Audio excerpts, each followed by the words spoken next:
Okay, good afternoon mga partners. So, today tutorial po tayo.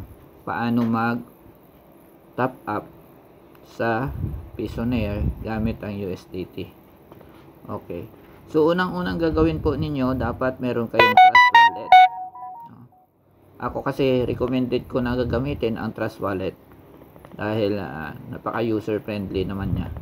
So, pagka bago ka pa, i-bind mo muna yung iyong Trust Wallet USDT address dito sa pangatlong button, no? So click natin yan. So in my case, naka-bind na, no? By default, blanco yan. So paano mag-bind? I-copy mo yung USDT BIP20 address mo sa Trust Wallet, then i-paste mo dito, then i-click mo yung verify. So once na verify na ng system, nakadikit na yan dyan, ibig sabihin naka-bind na, no? Dapat, no, kung anong naka-bind dito na address, doon manggagaling yung top up mo. Okay? I hope malinaw yan. Maraming nagkakamali, no? So pakinggan nyo mabuti, aralin nyo mabuti, hindi po kayo magkakamali. Kung anong naka-bind, uulitin ko, na wallet address, doon din manggagaling ang pang top up ninyo. Okay? So balik tayo. Dahil naka-bind na, magta-top up na ako, no? Dito tayo sa pang-apat, add fund, no? Fund wallet yan. Okay?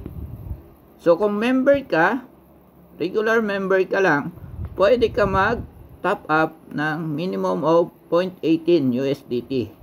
Yan ang minimum. Pero for demo, lagay lang tayo dyan ng sige, para mapatunayan natin, 0.18 na talagang po pwede. Okay? Then i-click mo lang yung proceed. Pero kung banker ka na, proceed as banker ka, diba? Pero minimum dyan ay 20 USDT.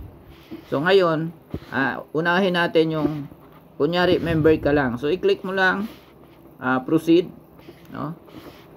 Kahit magkano, basta minimum 0.18. So pwedeng $1, $5, $10, and so on, no? 0.20 pwede. So click mo proceed.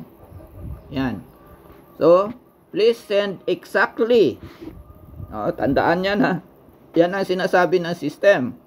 Huwag ka mag-send ng 0.17 kasi mag-error yan. Kung ano yung ni-request mo, yun talaga ang isi-send mo. Saan mo isi-send? Dito. So i-copy to clipboard mo yan. Then punta ka sa Trust Wallet mo. Then i-open mo yung USDT mo. So ayan, may pundo ako. Click mo yung send. So ito ba yung address? Tama, Elmer Payoneer. Send. Send tayo. Then i-paste mo dyan yung address ng ating system. Then 0.18. Okay? Then next. Okay, tandaan nyo yan, ha. Yan, i-confirm mo. Okay, then i-click mo yung transaction details. After that, kahit naka-pending pa yan, i-click mo yung more details.